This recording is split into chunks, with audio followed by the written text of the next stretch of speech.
में इसके अनुच्छेद 44 में इसका प्रावधान किया था और उनका मत था कि सभी नागरिकों के लिए देश में, चाहे वो किसी पंथ का हो, किसी वर्ग का हो, किसी समुदाय का हो, सबके लिए एक समान कानून होना चाहिए।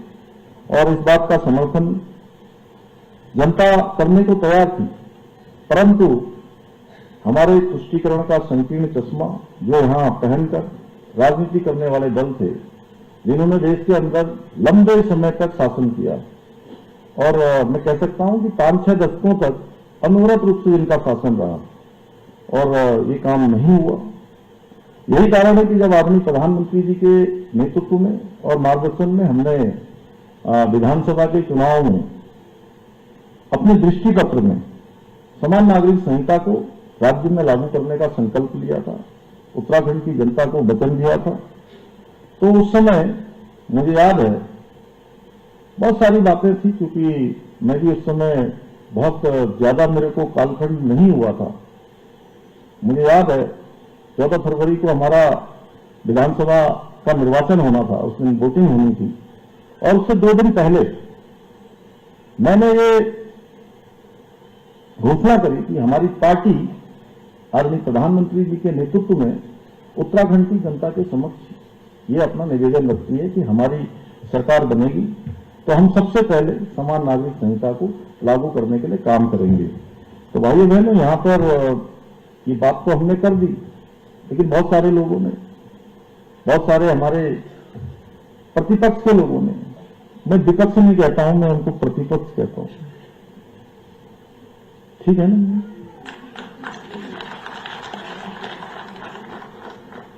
प्रतिपक्ष के लोगों ने हमारा बड़ा मजाक उड़ाया जी। और उस समय किसी को विश्वास नहीं था, ऐसे अरे भाई आपने वचन तो दे दिया, घोषणा तो कर दी, संकल्प तो रख दिया, जनता से अपना निवेदन तो कर लिया, लेकिन यहां तो परिपाटी नहीं है, धंधा ये तो परिपाटी नहीं है। कहते मजाक उड़ा रहे थे, कह रहे थे कि जो है थोड़े दिन के हो भैया, फिर उसके बाद जो है तुमने भी उसी लाइन में लगे जाना, एक क्लब बन गया तुम्हारा, उस क्लब में मुझे भी शामिल कर लिया था। अब मैं क्या करता, लेकिन मेरे मन में दृढ़ विश्वास था। सच में मैं आज आपको बताऊं, मैं जब भी आज मैं उस दिन का स्मरण करता हूं, फिर पिछले दिन का स्मरण करता हूं, फिर उस दिन का स्मरण करता हूं जिस दिन हमने कमेटी बनाई, जिस दिन विधानसभा में विधेयक के रूप में रखा, उस दिन का स्मरण करता हूं जब इसकी हमारी पहली कैबिनेट की बैठक हुई, गणेश जोशी जी और डॉक्टर धन सिंह जी यहां पर बैठे हैं, तो हमने पहला निर्णय लिया, एक ही निर्णय हुआ उसमें। तो जितनी बार मैं ये सब स्मरण करता हूं, सच में मेरा मन बड़ा भावुक हो जाता है कि हम लोग देवभूमि के लोग सच में हम बड़े भाग्यशाली है कि हमको जो है ईश्वर ने और उत्तराखंड की जनता ने मौका दिया, क्योंकि यहां तो परिपाटी थी कि भाई कोई सरकार दोबारा आती नहीं है, चुनाव होता है और चुनाव के बाद सरकार बदल जाती है। खैर, लेकिन देवभूमि की जनता ने हमें इस देव कार्य के लिए अपना आशीर्वाद दिया, अपना समर्थन दिया, और हमने वो सभी काम किए जो इसके लिए जरूरी थे। हम बिल का मसौदा तैयार किया, जनता से व्यापक विचार विमर्श किया, बड़ी लंबी उसकी एक प्रक्रिया थी, और 7 फरवरी 2024 को विधानसभा में ये विधेयक हमने पारित करके माननीय राष्ट्रपति महोदय को भेज दिया। उन्होंने भी ज्यादा विलंब नहीं किया, जो भी कार्रवाई होती है 11 मार्च 2024 को इस ऐतिहासिक विधेयक पर अपनी स्वीकृति प्रदान कर दी।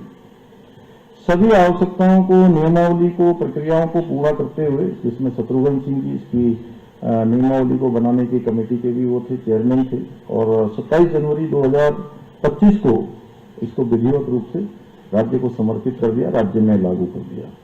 भाइयों बहनों, हमने देखा कि समाज में कुछ समुदाय के लिए अलग अलग और व्यक्तिगत कानूनों के कारण भेदभाव, असमानता, अन्याय की स्थिति बनी हुई थी, और समान नागरिक संहिता का उद्देश्य इन्हीं सब भेदभावों को समाप्त कर राज्य के सभी नागरिकों के लिए एक समान और न्याय संगत कानूनी व्यवस्था सुनिश्चित करना है। और यूसीसी के लागू होने से न केवल राज्य से सभी नागरिकों को राज्य के समान अधिकार प्राप्त हुए हैं, बल्कि महिला सशक्तिकरण की दिशा में, जिसमें अभी प्रोफेसर सुरेखा जी ने बहुत विस्तार से बताया कि एक नए युग की शुरुआत भी हुई है। महिलाओं की सुरक्षा भी होगी इससे और उनका सशक्तिकरण भी होगा। हर क्षेत्र में उनको आगे बढ़ने का अवसर मिलेगा। और यूसीसी के माध्यम से हमारे राज्य की मुस्लिम बहन बेटियों को जो तमाम कुरीतियां, हलाला, इद्दत, बहुविवाह, बाल विवाह, 3 तलाक जैसे ऐसी कुरीतियों से उनको मुक्ति मिली है। और यूसीसी के माध्यम से देवभूमि महिलाओं का शोषण, असमानता और अन्याय से मुक्ति मिली है। यूसीसी लागू होने के बाद उत्तराखंड में एक भी मामला अभी तक हलाला या बहुविवाह का सामने नहीं आया है। और मैं ये कहना चाहता हूं, कहीं पर भी अगर इस प्रकार का कहीं भी कोई मामला आएगा तो उस पर बिल्कुल सख्त से सख्त कार्रवाई होगी, जो भारत का संविधान कहता है, ये कानून कहता है। इसलिए किसी को कहीं पर कोई भी घबराने की आवश्यकता नहीं है। हम सबको समाज की उन बहनों के साथ खड़ा होना है अगर कहीं पर इस कानून के अतिरिक्त कोई बात आती है। इसीलिए हमने इसका प्रावधान किया है। और यही कारण है कि अभी उत्तराखंड के अंदर ये कानून लागू होने के बाद जब जब भी हमारी मुस्लिम बहनें मुझसे मिलती हैं तो वो हमेशा इस कदम के लिए हमारे देश के यशस्वी प्रधानमंत्री मोदी जी का और साथ में मुझे भी धन्यवाद देती है कि हमने राज्य में यूसीसी लागू करने का साहस दिखाया। भाइयों बहनों, ये काम देश की आजादी के बहुत सालों पहले ही हो जाना चाहिए, देश आजाद होने के बाद। लेकिन केवल तुष्टीकरण के कारण से, वोट बैंक के कारण से ये साहस लोगों ने नहीं दिखा पाया। और जो दुनिया के सभी विकसित और सभ्य देश हैं और प्रमुख मुस्लिम राष्ट्रों में भी समान नागरिक संहिता पहले से ही लागू है। आज के इस अवसर पर मैं स्पष्ट करना चाहता हूं कि समान नागरिक संहिता, इसके बारे में बहुत सारी गलत प्रकार की अफवाहें भी फैलाई गई। बहुत सारा संदेह भी लोगों के मन में पैदा किया गया कि ये कुछ लोगों को टारगेट किया जा रहा है, एक वर्ग विशेष को इसमें लक्ष्य मानकर जो है काम किया जा रहा है, असमानता की जा रही है, भेदभाव किया जा रहा है। और यही नहीं, इसको पूरी दुनिया के अंदर फैलाने का प्रयास हुआ कि भारत में एक राज्य है उत्तराखंड, वहां पर इस प्रकार का काम हो रहा है, वहां सारे अधिकार खत्म कर दिए हैं, सारी चीजें वहां लोकतंत्र खत्म कर दिया है। ये तमाम तरह से आप लोग देख रहे होंगे। जैसे अभी मैंने कल भी एक भारत विकास परिषद के कार्यक्रम में गया था तो वहां भी मैंने बोला कि अभी कोई एक अमेरिका की कोई एनजीओ है या पता नहीं कौन सी एनजीओ है, मैं बहुत ठीक से नहीं जानता, तो उसमें उन्होंने लिखा कि जो है जो क्या होती हेट स्पीच, उस स्पीच में जो है मेरा नाम जो है वो पहले नंबर पर रख दिया कहीं मैंने। अब मैं सोच रहा हूं कि भाई मैंने तो कभी किसी के साथ हेट किया ही नहीं, तो स्पीच हेट कैसे हो सकती है? आपको लगता है कभी मैंने कभी हेट किया हो? मुझे नहीं लगता कि मैंने कभी किसी से कहीं भी गुस्सा आ गया होगा तो अकेले में होगा मेरे को। लेकिन खजानदास जी कभी गुस्से में देखा आपने? मुझे बताइए। क्यों विश्वास भाई साहब, आप बताओ। तो मैं बड़ा आश्चर्यचकित कि यार ये नाम कैसे आ गया। तो बाद में थोड़ा उसको मैंने देखा तो वो कह रहे हैं कि जो आप बोलते हो कि यहाँ धर्मांतरण नहीं होना चाहिए, यहाँ पर दंगा रोकने का कानून नहीं होना चाहिए, यहाँ लैंड जिहाद पर कोई बात नहीं होनी चाहिए, हेड स्पीच है, लव जिहाद के खिलाफ कोई बात नहीं होनी चाहिए, यहाँ पर जो है अतिक्रमण हुआ है तो आप अतिक्रमण हटाने की बात करते हो, थूक जिहाद के खिलाफ बोलते हो हैं, या मैं हमेशा कहता हूं कि हम उत्तराखंड के मूल अस्तित्व को समाप्त नहीं होने देंगे, यहाँ के देवत्व को समाप्त नहीं होने देंगे, यहाँ की डेमोग्राफी को कोई नुकसान नहीं होने देंगे, यहाँ के सांस्कृतिक मूल्यों को हम सुरक्षित रखेंगे, यहाँ के उनको सुरक्षित रखेंगे। तो उन्होंने इसको हेट स्पीच की संज्ञा दे दी। तो मैं कहता हूँ ये हेट स्पीच है तो बहुत अच्छा है भाई, आपका स्वागत है, और भी पहला नंबर दीजिए हमको, हम जो उन्हीं को जो है इसमें तो बिल्कुल कोई समझौता नहीं करेंगे। हम अपने बच्चों को, अपने आने वाले कर्णधारों को हम असुरक्षित उत्तराखंड किसी कीमत पर नहीं देना चाहते। उनको किसी प्रकार का संदेह, किसी प्रकार का भय उनको नहीं देना चाहते। विरासत में हम उनको सुरक्षित उत्तराखंड देना चाहते हैं, उनको सुनहरा भविष्य देना चाहते हैं। यहाँ की डेमोक्रेसी को खराब होकर हम उनको उत्तराखंड नहीं देंगे, उनको खतरों का उत्तराखंड नहीं देंगे। यह मेरा संकल्प है। मुझे लगता है कि ये मेरा संकल्प नहीं है, पूरे देवभूमि का संकल्प है। और देवभूमि के साथ साथ जो भी लोग पूरी दुनिया के अंदर देवभूमि को जानते हैं, सनातन को मानते हैं, उन सबका संकल्प है। तो इसलिए इसी प्रकार से ये समान नागरिक संहिता भी किसी के खिलाफ नहीं है, बल्कि ये कुप्रथाओं को मिटाकर समानता से समरसता स्थापित करने का एक कानूनी प्रयास है। और इस कानून के माध्यम से किसी की भी जो मूल मान्यताएं हैं, उनकी प्रथाएं हैं, उनको नहीं बदला है, केवल और केवल कुप्रथाओं को दूर किया गया है। और यूसीसी में सभी धर्मों के लोगों के लिए विवाह विच्छेद एवं उत्तराधिकार आदि से संबंधित नियमों को एक समान किया गया है। और इसके लागू होने के बाद संपत्ति के बंटवारे और बाल अधिकारों के विषय में भी स्पष्ट कानून बना दिया, यानी कि सबकी सुरक्षा का इसमें प्रावधान किया गया है। और इस कानून के अंतर्गत सभी धर्म और समुदाय में बेटी को भी संपत्ति में समान अधिकार प्रदान किए गए हैं। इसके साथ ही संपत्ति के अधिकार में बच्चों में किसी प्रकार का भेद नहीं किया गया है, अर्थात प्राकृतिक संबंधों के आधार पर जन्मे, सहायक विधियों द्वारा जन्मे या विभिन्न आदि संबंधों द्वारा जन्मे बच्चों का भी संपत्ति में बराबर का अधिकार का प्रावधान किया गया है। वहीं दूसरी ओर किसी भी व्यक्ति की मृत्यु होने के पश्चात उसकी संपत्ति को लेकर परिवार के सदस्यों के बीच किसी प्रकार के मतभेद की स्थिति उत्पन्न न हो, इसके लिए मृतक की संपत्ति पर उसकी पत्नी, बच्चों, माता पिता को भी समान अधिकार प्रदान किए गए हैं। भाइयों बहनों, वर्तमान समय को देखते हुए हमारे युवक है, युवतियां हैं, उनकी सुरक्षा सुनिश्चित करने एवं युवाओं को सामाजिक समस्याओं से बचाने के उद्देश्य से इस कानून में लिव इन रिलेशनशिप के लिए पंजीकरण अनिवार्य किया गया है। पंजीकरण कराने वाले युगल की सूचना रजिस्ट्रार उनके माता पिता या अभिभावक को देगा। ये जानकारी लेकिन पूरी तरह से गोपनीय रखी जाएगी। आप सबको पता ही है, बहुत सारे ऐसे मामले आते हैं, कभी संबंध अच्छे होते हैं, कभी खराब हो जाते हैं, कभी साथ में रहते रहते आपस में झगड़ा हो जाता है, फिर माता पिता के पास कोई रास्ता नहीं बचता है। कई सारे आपराधिक प्रकरण हुए हैं, हिंसाएं हुई हैं, हत्याएं हुई हैं। और इसके साथ ही जो इन संबंधों में रहने के कारण से उनका जो बच्चा होगा युगल का, उस बच्चे को वैदिक संतान के समान सभी प्रकार के अधिकार प्राप्त होंगे। यही नहीं, इस कानून के माध्यम से जन्म एवं मृत्यु के पंजीकरण की भांति विवाह और विवाह विच्छेद दोनों का भी पंजीकरण किया जा रहा है। मेरे लिए अत्यंत गर्व का विषय है कि हमने समान नागरिक संहिता को केवल घोषणा तक सीमित नहीं रखा है, बल्कि इसको प्रभावी रूप से धरातल पर क्रियान्वित करके दिखाया है।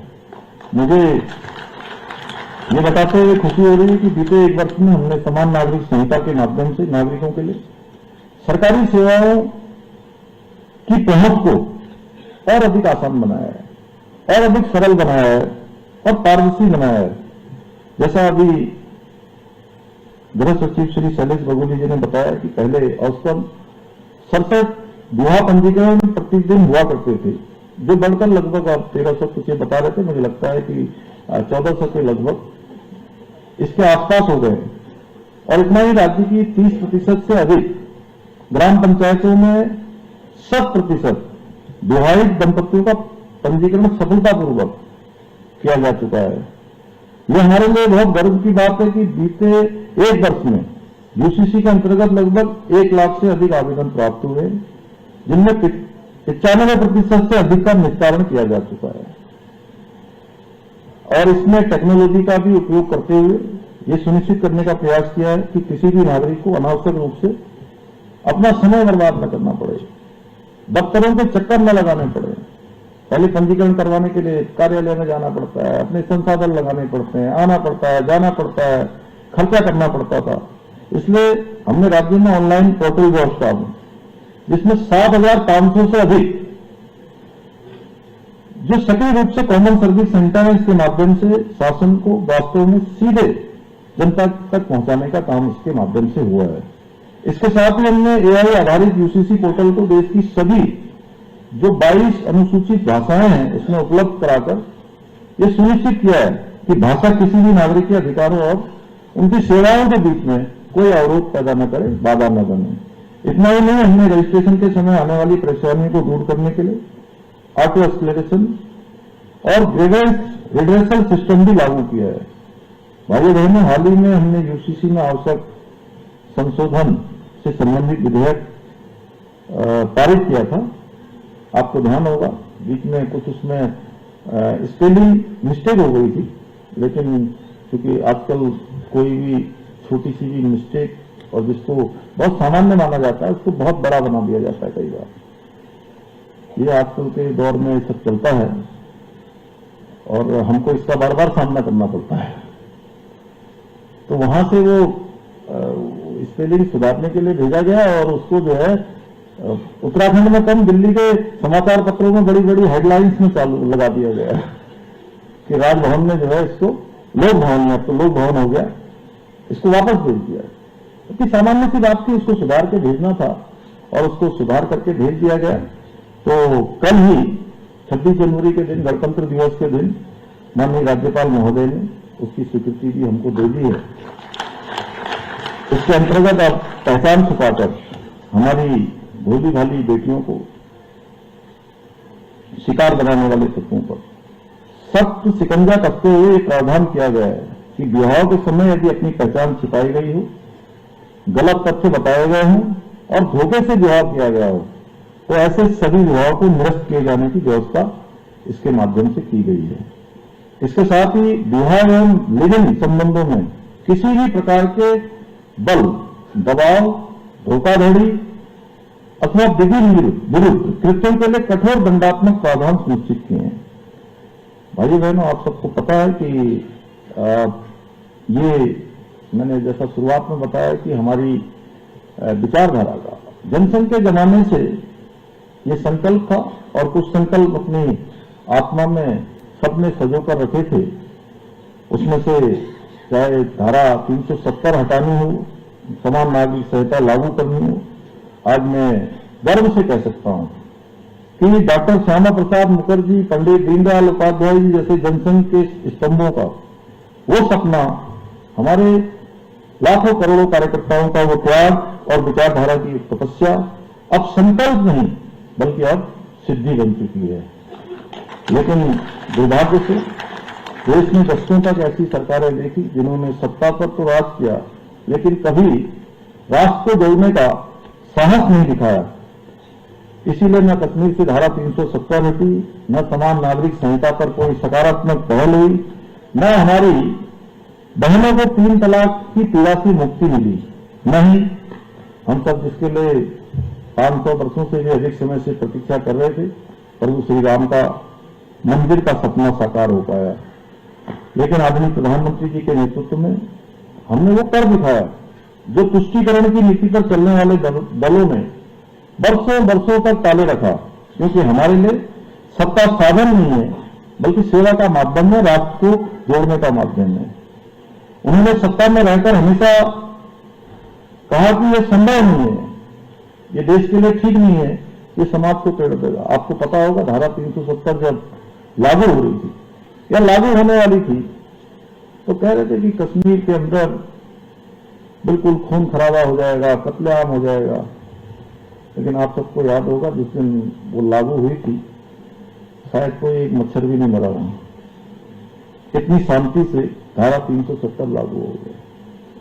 उत्तराखंड में भी बड़ी शंका थी कि जिस दिन ये कानून हमारा लागू होगा उस दिन यहां भी कोई बड़ा दंगा हो सकता है, बड़ी कानून व्यवस्था की स्थिति गड़बड़ा सकती है, बहुत सुरक्षा की आवश्यकता है, तमाम प्रकार की शंकाएं थी।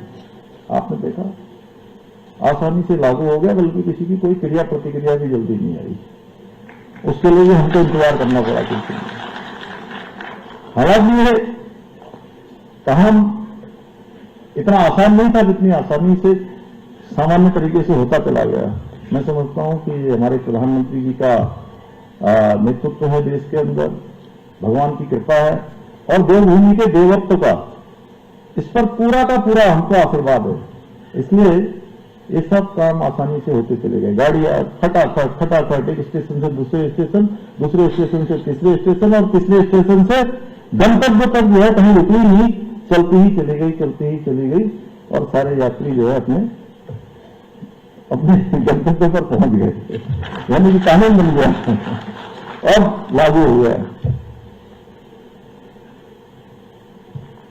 भाई बहनों, आप सभी भली भांति जानते हैं जो भ्रांतियां हुई और राजनीतिक उद्देश्यों से प्रेरित होकर कभी इसको मैंने जो शुरुआत में कहा कि अफवाहें समझे लोगों के मन में एक भ्रांति फैलाने का काम हुआ, तो कभी लोग इसको मूल निवास जैसे मुद्दों से भी जोड़ते, कभी लिव इन संबंधों के पंजीकरण को लेकर भ्रम फैलाते हैं। इसलिए मैं स्पष्ट करना चाहता हूं आज के इस विशेष दिवस पर, क्योंकि एक साल आज सफलतापूर्वक इसके लागू होने का संपन्न हो चुका है। इसके माध्यम से कोई भी व्यक्ति राज्य का मूल निवासी नहीं बन सकता। इसमें कोई ऐसा प्रावधान नहीं किया गया है कि कोई राज्य का मूल निवासी बनेगा। ये वही लोग हैं जो इसकी जो गरिमा है, जो इसकी गहराई है, उसको ठीक प्रकार से मैं समझता हूं कि कहीं ना कहीं भरमाने का काम कर रहे हैं। और जहां तक लिव-इन संबंधों का प्रश्न है, तो इसमें जो प्रावधान किए हैं वो हमारी बहन बेटियों की सुरक्षा के लिए और सम्मान के लिए और उनके अधिकारों की रक्षा के लिए। हम नहीं चाहते कि हमारे राज्य की किसी बेटी को, अब कोई दिल्ली की जो श्रद्धा बालकर थी, एक बेटी थी, एक माँ बाप की बेटी थी, राज्य की, देश की बेटी थी, उसकी तरह कोई आफ्ताब जैसा हैवान उसके टुकड़े टुकड़े का कुकृत्य कर सके, कोई इस प्रकार का अकृत्य कर सके और उनके माता पिता पूरे जीवन भर रोते रहे, उनके पास कोई रास्ता न बच सके। इसलिए हमने इसका प्रावधान किया है। आज के इस अवसर पर मैं आप सभी को यह भी आश्वस्त करना चाहता हूं कि हमारी सरकार देवभूमि उत्तराखंड में किसी भी कीमत पर धर्म के नाम पर हमारी मातृशक्ति को, हमारी बहनों को, महिलाओं को, उनके साथ होने वाले शोषण को किसी भी कीमत पर बर्दाश्त हम नहीं करेंगे। भाइयों बहनों, हमारी सरकार आदरणीय प्रधानमंत्री श्री नरेंद्र मोदी जी के नेतृत्व में उत्तराखंड को देश का श्रेष्ठ राज्य बनाने का हमारा विकल्प रहित संकल्प है और इस संकल्प के लिए हम निरंतर कार्य कर रहे हैं। मुझे पूरा विश्वास है जिस प्रकार से मां गंगा हमारे ही राज्य से निकलकर, यहीं से उद्गीत होकर पूरे देश को सींचने का भी काम करती है, जीवन देने का भी काम करती है, मोक्ष देने का भी काम करती हैं और पूरे भारत को किसी न किसी, मुझे लगता है कम से कम 40 करोड़ लोग, कितने होंगे मनु जी, 40 करोड़ लोग होंगे जो सीधे सीधे मां गंगा से जुड़े होंगे और इनडायरेक्ट अगर बात करें तो बहुत बड़ी बात। एक छोटा सा उदाहरण में कभी कभी एक दिन में कह रहा था, मैंने कहा अगर गंगा जी अगर हरिद्वार से न निकल रही होती, थोड़ी देर के लिए सोचो तो हरिद्वार कैसा होता। बहुत दूर जाने की जरूरत नहीं। ये मां गंगा की महिमा है तो इतने करोड़ों करोड़ों लोगों को, मैं ऐसा मानता हूं कि हमारे देश के आधी जनसंख्या को सीधे सीधे मां गंगा जो है जल भी देने का काम करती है, जीवन देने का भी काम करती है। उसी प्रकार से उत्तराखंड से निकलने वाली ये समान नागरिक संहिता की समरस धारा देश के दूसरे राज्यों को भी इस दिशा में आगे बढ़ने के लिए अवश्य प्रेरित करेगी। इसका लाभ सभी को होने वाला है। इसी विश्वास के साथ पुनः मैं आप सभी को एक बार फिर से इतनी बड़ी संख्या में आने के लिए आप सबका धन्यवाद करते हुए आप सभी को समान नागरिक संहिता दिवस की बधाई देता हूं और अपनी बात समाप्त करता हूं। बहुत बहुत धन्यवाद माननीय मुख्यमंत्री और यहाँ उपस्थित सभी महानुभाव